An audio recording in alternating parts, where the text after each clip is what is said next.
Hello, everyone, and welcome to today's webinar. My name is Devin Sears, and I'm joined by my friend and colleague Isaac Farr. And today we are talking about best practices for building pages and posts on WordPress.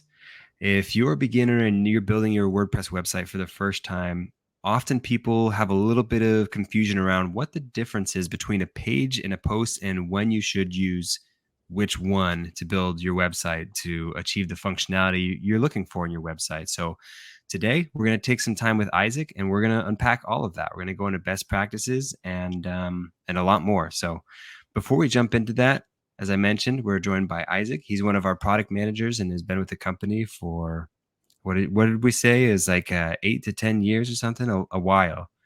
Um, as always, my name is Devin, and I'm the senior field marketing manager, and we'll be your host today.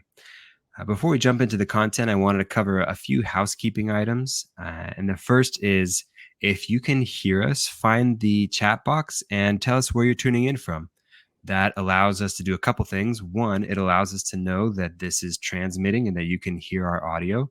Two, it allows us to know that you have found the chat box. And three, it allows us to see where you're tuning in from. And we always love hearing where people are joining us from. It's a lot of fun to see all the different places around the world that people are showing up to get help with their WordPress website. So if you found the chat box, that's awesome. Next to the chat box, there should be another tab that says Q&A. If you have questions today, please don't hesitate to submit those in that specific box. I will actually be off microphone and off camera responding to as many of those questions as I possibly can. And you can also ask questions in the chat area. However, the chat doesn't give us the opportunity for threaded responses. So if there is a question within the chat that I feel like is a little bit more advanced or might need a little bit more of a back and forth, I might shift it over to the Q&A area so that we can have a little bit more of a back and forth and a dialogue. And I only call attention to that. So if you see that your chat disappears, it's not because we're trying to close it out or moderate it or anything like that. We're just shifting it there so that we can help you as best as we can. If you tune in from a mobile device, you might need to unmute the stream. And I believe if you click anywhere on us talking, it should unmute that stream. And then if you need any further help or assistance, the best thing to do is to close out of the window and to rejoin, and that should resolve most of the issues. The number one question that we get is, will you be sending out a recording to everyone that joined? And the answer is yes. Everyone that registered for today's webinar, we will send you a recording within 24 or 48 hours. So if you need to drop early for whatever reason, we understand. We appreciate you stopping by, and we will be sending out a recording. So if there's something that you want to spend a little bit more time with, or you want to go back and review that you loved that Isaac was sharing, don't worry, you'll have a chance to do that through the replay. So housekeeping out of the way, I'll turn the time over to Isaac. Isaac, please take it away, and I will be back for the Q&A at the end. Thank you, Devin. Pages and posts, what's the difference? Well, pages are for what stays the same. Posts are for what changes. Knowing the difference makes your site easier to manage and easier to grow. What we'll be covering today: understanding pages and posts, choosing between a page and a post. I'll be demoing two things: creating a page and creating a post, organizing content with menus, categories, and tags, SEO for pages and posts. This is very commonly asked. Common mistakes to avoid, resources and next steps, and obviously, as Devin mentioned, our Q&A at the end. Chapter 1, understanding pages and posts.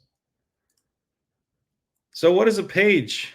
A page is static content, similar to something like an about, contact, services. This doesn't appear in your blog feed. It's linked in your site's main menu. There's several different menus. Your main menu will have these pages, meant for info that rarely changes, that you're not updating all the time. No categories, tags, or comments by default, although you can turn those off. What is a WordPress post? Content that shows up on your blog feed. This is great for news, tips, and regular updates. They can be tagged and categorized, be easier to find for your end user. This usually allows for comments. Again, you can turn those off, but you can obviously use comments. And they appear in reverse chronological order, meaning everything that you post will be the last one of the last post that you showed will appear at the top. All right, so let's break those two down a little bit more in depth here. So our purpose here for pages is timeless, static content, whereas posts, timely updates on dynamic content. Some examples of those for a page would be about us again, contact, services, whereas post examples would be blog articles, news, or tutorials. Location for your pages will be standalone and added to the menu manually. Posts will be listed chronologically in the blog feed. Categories and tags, the purpose of that, not used on pages. We're not going to be able to use those, but for posts, we can categorize and tag those. Comments are usually disabled on pages, but for posts, we enable those for the new real feed that we show. Frequency to update, you rarely change your pages, and you're going to probably be regularly updating your posts. SEO use, pages are the core site keywords, so you can manipulate SEO a little bit with pages. And then posts as well, long tail and fresh search traffic. So if you want to be regularly attracting some search engine, you can obviously manipulate the posts. Chapter 2, choosing between a page and a post. So what are some use cases for a page versus a post? We'll go over a page first. A home page, about, service, pricing, as mentioned before. These are permanent core content. A contact page with a form for your end user to contact you, or a map for a physical address. You can have an FAQ or help section with structured answers. You can have legal pages like privacy policy or terms and conditions. With pages, you can also use them for landing pages for campaigns that aren't part of the blog. And how about posts? So use cases here, again, we have blog articles, tutorials, how-tos, company news or events, event updates or recaps if you're offering some service with events, product launches or feature highlights, thought leadership or opinion pieces, ongoing content like tip of the week or customer stories.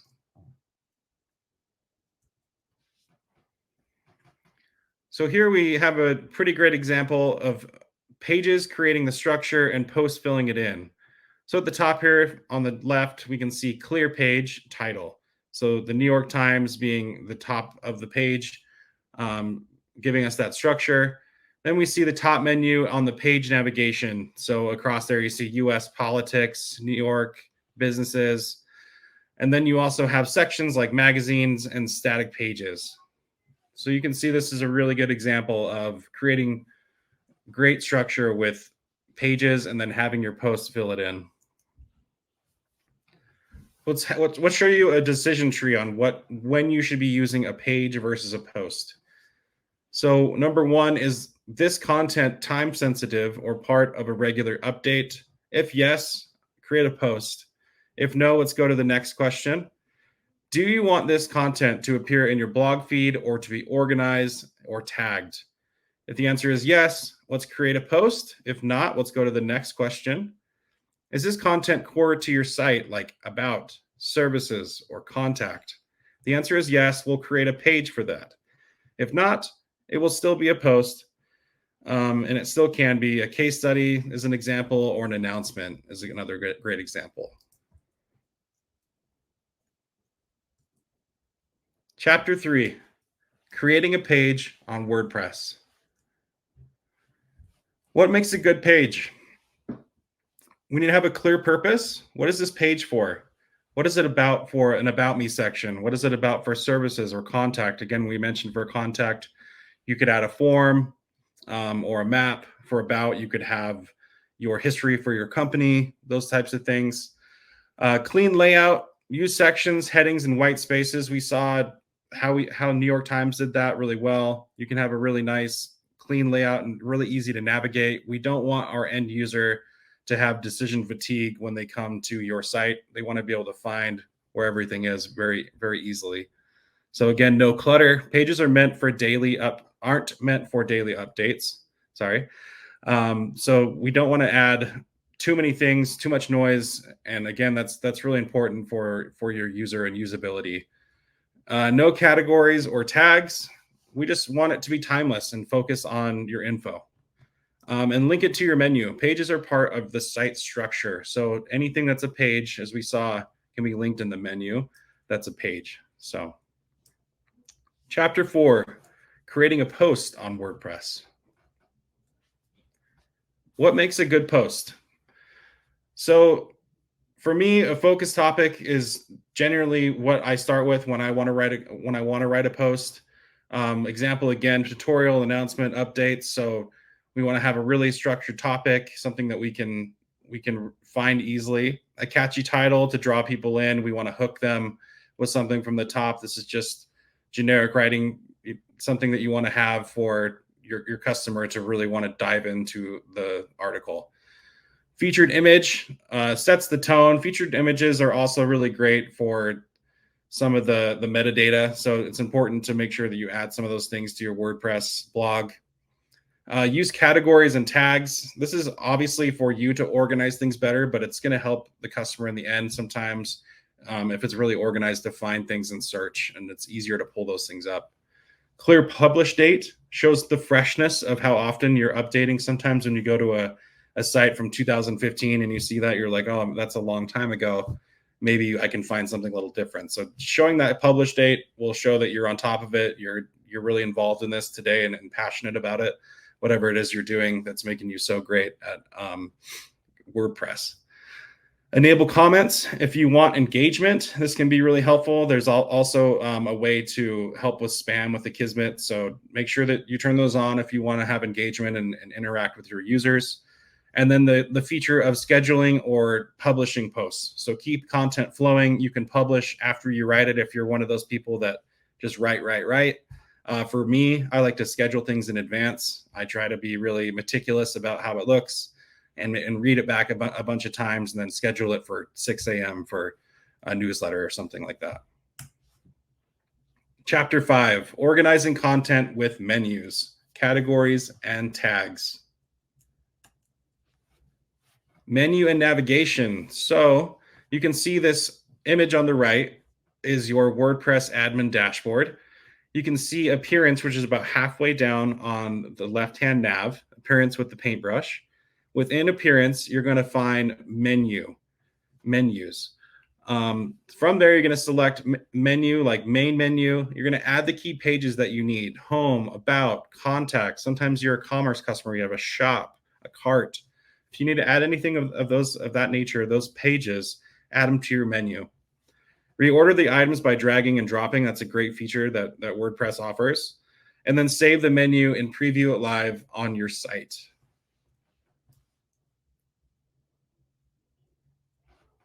Categories and tags. Use categories to group related posts. Examples are tips or updates. You can also use tags for specific details, SEO, typography. You can create categories under posts in categories. So again, on that left-hand nav of your WordPress admin dashboard, I think it's the third or fourth one down, posts, you're going to see categories as an option to select. Add them while writing or editing a post. Stick to a few clear categories. No need for too many. Tags should be useful words, not hashtags. So be very specific and intentional about what tags and categories you have. Keep it really organized. Make sure that you're attracting what you want to these with these tags and categories. All right, so here's some layout ideas for your categories and tags. So again, the feature, what it's used for. So categories, broad topics. So really static content, news. We saw on the other one was business, local, New York. So anything like that. Tags is more specific. So if you're searching for SEO, those types of things, or let's say for New York, a specific borough or something like that. So some good tag ideas there. So categories, let's keep it to 3 to 5. Ideally, we don't want to have too many and make it too messy. That makes us a little bit disorganized. And then tags, we can go as many as we need. Again, you don't need to have too many, but it doesn't hurt to have tags to help with our SEO and allow people to find what they're looking for. So do we want to show categories in the menu? Yeah, we do. As far as tags, we don't want to show those. So no. Categories and tags, categories they're not used, can be categorized in tags for tags. And last, for categories, we can organize our content with categories. And with tags, we can help with search and filtering. So again, if we want to help our customers or our users find what they're looking for, or even yourself, you can search through that, and it's a lot more organized with categories and tags. So what's a smart site structure? Easy to follow menus are really good. They really help the user experience, as I mentioned before. Keeping things really light and clean helps people find things. You go to some of these older sites or some sites that are really overwhelming. It's hard to navigate where to go. And when you keep things really tidy, like we mentioned with those categories and tags, and you use your menus really well, they're going to be able to find what they need. So keep that clean structure to help your search engine rank your site. So again, this is really going to help. Probably our number one thing we get asked is search engine order. So make sure that you're keeping that structure along with your pages and your posts. That's going to really increase your rank on the SEO. Use pages for core sections, posts for fresh content.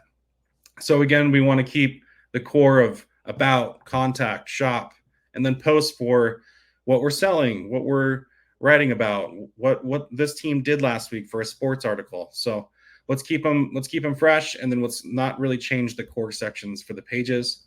Keep categories focused. Don't over tag. So let's keep again to 3 to 5 minimal for categories to keep it nice and tidy. And then for tags, again, we can add as many as you need, but try to keep it really organized as well. It's going to help with your search engine. If you get too busy with that, sometimes they can ding you a little bit. And then show a visual, neat menu versus a cluttered menu. So something like that we saw, the New York Times was actually really neat across the top there. Something I mentioned just a few seconds ago was a cluttered menu where you had multiple accordion menus. So if you have home and then you drop down that, you're going to see several in there, several in another accordion. So let's try to keep them really neat and not have too many paths for the customer to have to go through to find what they're looking for. Chapter 6, SEO for pages and posts. Again, this is one of the number one things that I get asked when talking about WordPress, especially when it comes to bloggers. So we love this. This is great for your site. It's really exciting to see that ranking go up. So what do we do for pages for SEO? Target keywords. So for example, here, yoga classes in New York. That's very specific. We're not just filling with an AI. We're not going through and adding as much as we can. We're trying to be very target specific on what the keywords of what we're trying to attract and who we're trying to allow to search for us. Use keywords in the page title, URL, or the first heading. So again, we want to make sure that this is one, we can really grab them. For pages, let's say we want to make sure it's really on topic. So add meta description that tells users what to expect. So we have on pages the title. Below that, you'll see meta description where you can add more information. And on that will show up on your ranking, and it'll show exactly what is going to be on that page. If they search for your company and it was about us, you could have your synopsis or what's your history for your company in your meta description to allow users to know, oh, that's what I'm looking at. Keep the content focused on one topic. So for pages, we're not going to be all over the place. We're not going to be covering our about us and our contact. Could cross the line a little there, but we want to keep it to one subject so that, again, we're not navigating across different paths. We want to keep it really tidy and clean. link to the page from your homepage or menu. So anything that is accessible for a page that you're trying to find, let's make sure we give them a path there, so they're not having to back to / and type in some random page that we've created. Let's make sure that it's visible and findable. SEO for posts. So let's focus on long tail or timely keywords. So yoga tips for beginners 2024, something like that. Obviously is going to have the word beginner in it. There's tips, there's yoga. So we know that these are some keywords that are going to bring up that ranking. Let's include keywords in the title, heading, and URL. So as we're typing this out and we grab them with that hook, let's use keywords there as well. Add relevant tags or categories. We organized those before when we were setting up our site. So we have several categories and tags for this class for beginners. We can type tags for, or categories could be for yoga, tags could be for beginners 2024. Use internal links to related posts or pages. So this will help your SEO ranking tremendously when I've done this before. So make sure that we're using those internal links to relate within your own site. That'll bring up your ranking a little bit more. Update older posts to keep content fresh and relevant. Sometimes when you go in and edit some of these older posts and just change a few things around, or maybe add an update, a quick look back, something like that can really bring the ranking up, but it can also make the reader or anyone that is interested in your article see that you're really active and passionate about what you're doing. And again, that helps with your ranking, but it also helps with the end user's experience. SEO tools. We love Yoast at Bluehost. SEO, this is one of the most popular. It gives us real-time keyword and readability tips. We have a free version as well as a premium version. You can get a lot out of the free version, but I highly recommend the premium version. Obviously, it's going to have way more power if you're trying to boost to that next level. Try out Yoast Premium. Also, all-in-one SEO. This is a really simple setup, and it's really great for some small businesses. And then SEO Press is another great example. They have a really nice interface. They're really privacy focused, which is nice. Nice to see in 2025. And there's no ads, so that's also really nice. So there's some really good tools that we recommend if you want to check some of those out. Yoast does come with your Bluehost plugin on install, so feel free to check any of these out, and whatever works to advance your site, let us know on how that goes, and we'd love to hear from you. Chapter 7, common mistakes to avoid. So what do we not want to do? We don't want to just use pages or posts. We want to keep our site active and searchable. So let's not just use pages to describe everything that we're doing. I've seen some companies that would say that they're a service company that does events. They've used just pages to show what's been happening, like it just feeds their Instagram reel. Let's use posts and those types of things that show that we're still active. Like, again, if I went to a site that is as old as 2015 and they're doing new stuff, but it's only on one page, it doesn't look as good as if we have posts showing me that, 2 months ago they did an event. I'd probably hire them. Let's not create too many categories. It's just really confusing for the reader. Let's use tags instead. It also really hurts your SEO. Again, let's keep it really tidy. These things, when they're really cluttered and people try to overstep how much they can get out of the categories, the SEO reads that and it dings you a little bit there. Let's not ignore content updates. Outdated info lowers trust and ranking. So they're always constantly updating this SEO rules. Make sure that you're following along.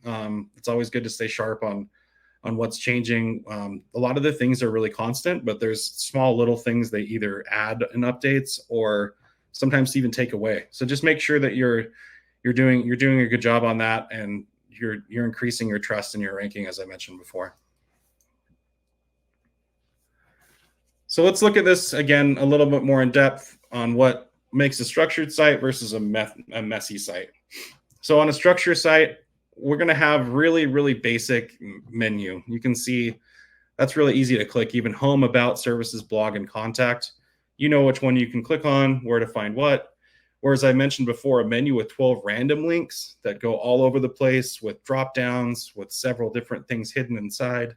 That's hard to navigate. Even if you're on the phone with someone and you said, hey, go to my contact page, it's in my about and blog section, you got to go down in the menu. So let's keep those really tidy as opposed to having too many links or too many drop downs. They can be helpful, but let's keep it as clean as we can. Again, on a structured site, 3 to 5 core categories. And a messy site's going to have dozens of overlapping categories trying to increase that SEO. But again, that's going to ding you because you're trying to reach too far. So let's keep it really tidy with 3 to 5. So structure for a clean layout, again, is post well tagged. Examples are SEO and design. Or if we have no posts with no tags or 20 random ones. So no tags is really bad, obviously, but having too many, it can be just as bad. A structured site, we want pages linked in the top nav, our main menu. And a messy site will probably have blog posts added to the nav with no grouping. So that's, again, not helpful for SEO. That's not a great way to navigate the user. Let's use pages instead of posts in the nav and make sure that we have some grouping into a page if you want to have something like that. Structured site, we want footers that show key links. Sometimes when you're looking for something as a user, you scroll all the way to the bottom, and that's a good way to find stuff. Or on a messy site, you can find a footer that repeats the full menu or is missing entirely. Or again, at the bottom, make sure that you check that you have 2025. I've seen a lot of sites that still have like 2021 and 2022. And for me, that's a big no-no as well. All right, here's some resources that you'll love. So if you have some more questions that we didn't cover here today, feel free to check out our blog. There's endless resources in there. We really pride ourselves on making sure that we take this step after just getting into WordPress, that we're helping you on your journey. So check out the blog. There's also some tutorials that we offer. And then our official support team is awesome. We have tons of documentation if you're looking for anything that you can't find here today. And then what you can try today, let's try to create one page and let's create one post. So I'm going to show you how to do that in a little bit, but let's go ahead and try that on our own after I show you. And then you'll be a wizard at it after just one try. So and then let's add them to our site and let's preview the layout after we do that. You can view the site. And I'll show everyone how to do that. Okay. So really quickly, I'm going to add a page to a fresh WordPress install. So in Pages, here on the left-hand nav, my WordPress admin, you can see here, WordPress admin. Here, we're going to go into our Pages, and we're going to add page. So again, this is a brand new install. There is nothing on here. I'm going to add a page here. I don't even have a home page or anything set up. This is completely blank. So I'm going to go ahead and add home. Once I've done this, I'm going to go over here to the, if I want to add a few more, let's say I wanted to make it a little fancier. We have this great feature called Wonder Blocks here at Bluehost. So for my homepage, I'm going to actually select a layout here. There's a ton of great stuff in here. If you're looking for something in particular, let's say it's an about, we can really see some great things to add. But for me, the first thing I probably want to add is a heading. I'm really liking this purple color, so I'm going to try to find something like that.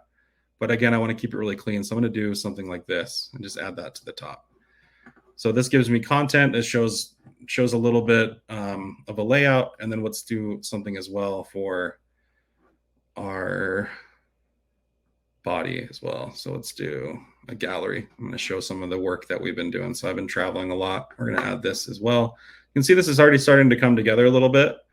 And then at the bottom of that, I'm going to do one more thing. I'm going to add a footer. And there's tons to choose from here. I'm going to stick with the same kind of theme that I got going here and just keep it really clean. So I'm going to go with a white one here. So you can see that I have some of the stuff that are really important for SEO just out of the gate with Wonder Blocks. I can go in here if I needed to edit any of this. I can go in here and I can say our dream team.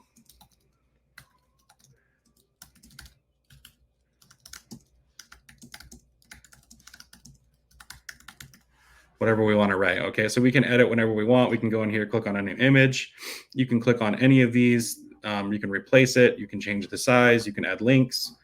So lots of really great stuff with Wonderblocks and the WordPress editor, just to get you going off the ground, and you can edit it really fast and make sure that you get your site done pretty quick. So I'm going to publish this homepage.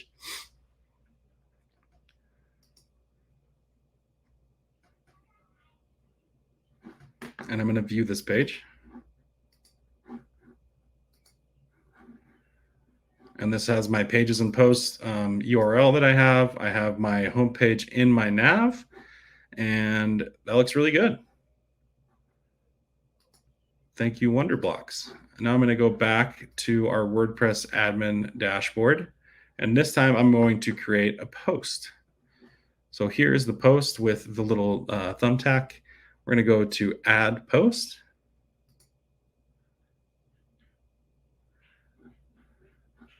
Okay, and here we're going to have, so for me, we're going to say that we have a news of the day. Let's say that we have one of those.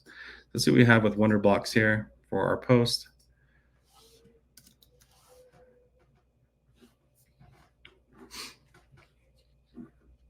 Couple of things here I can add. So we can add some of our recent posts. I'm going to add one more above that.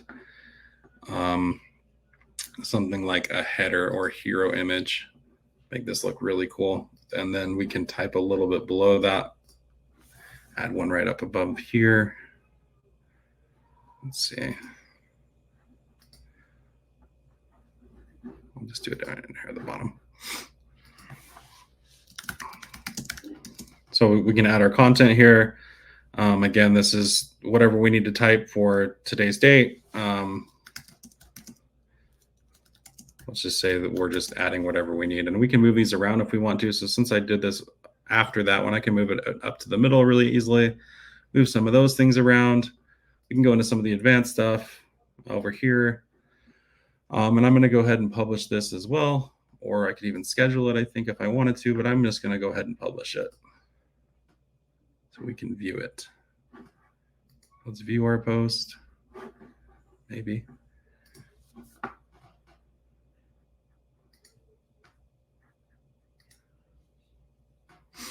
Okay, so we have a page and a post created just like that.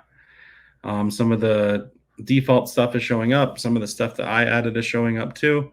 You can move that stuff around, whatever you want to do. And then we can get a little bit more into some of the more advanced stuff here.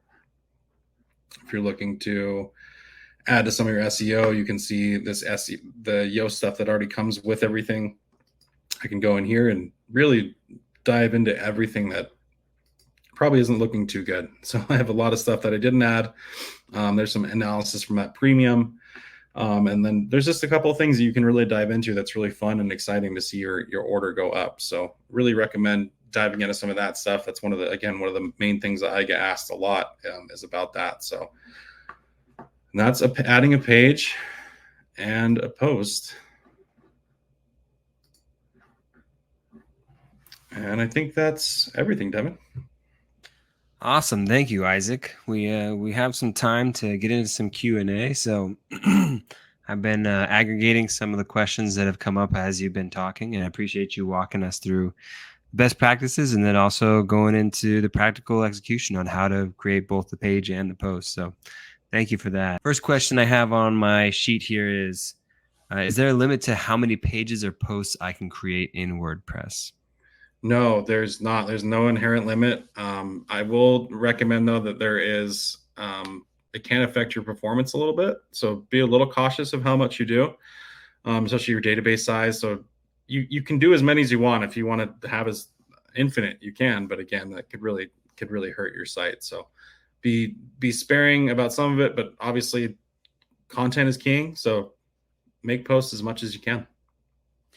Yeah, and I think it also depends on the goal of your website, right? Like, I know I've been to some cooking websites where it's like you search for a recipe and they've got a blog post about that, right? And Right.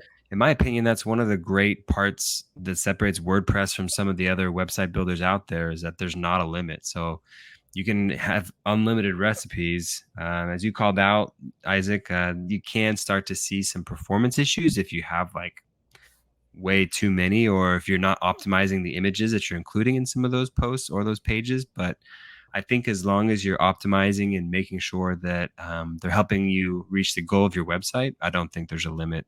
Um, Next question I have, can I hide a page from my menu but still make it accessible through a link?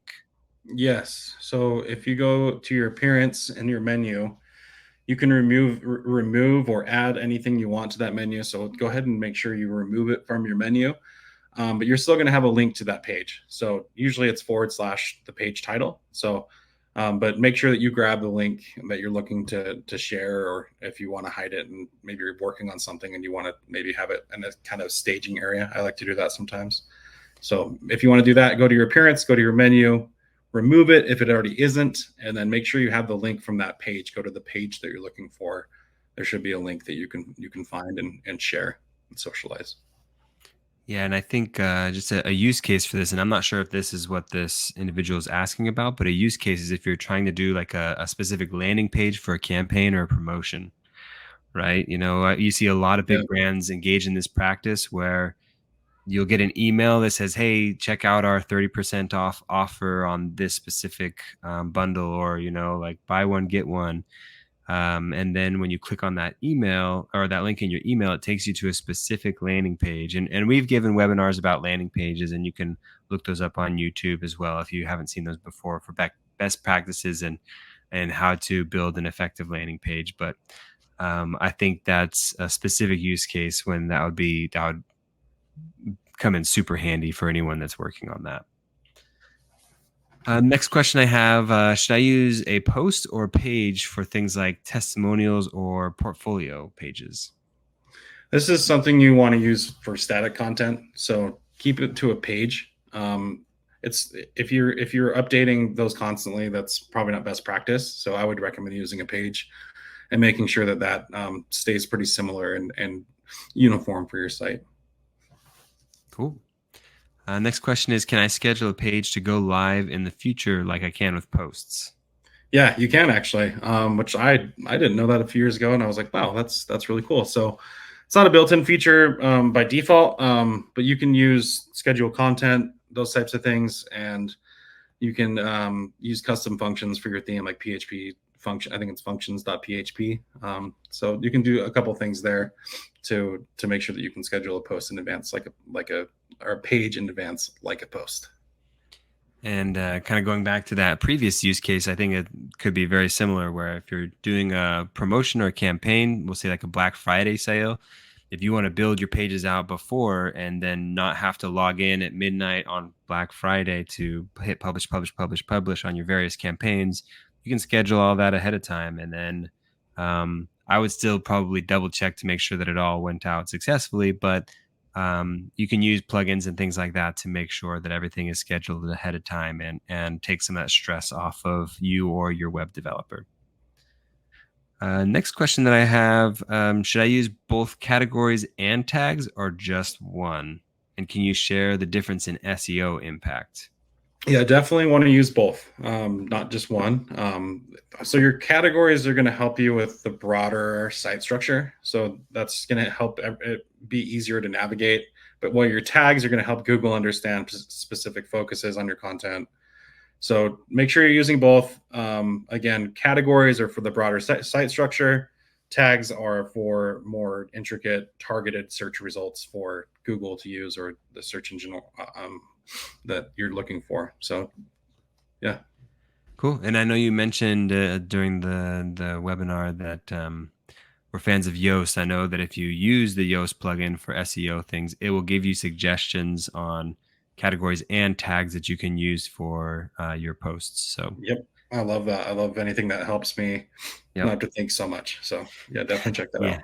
And especially in the website building process, if you're going to automate something or have a tool that helps you set it up correctly, that can be a huge help in the entire process for sure. Yep. Next question is along navigation menus. Can I add a blog post directly to a menu like I can with a page? Yeah, you can actually. So you can go into your menu, and you can search for that, and you can drag and drop it and slide it just slightly to the right of the page that you're trying to create it like a sub menu.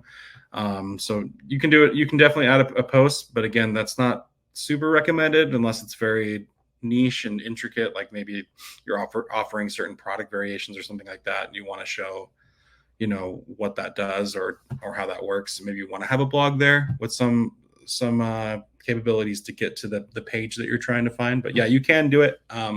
Just not highly recommended.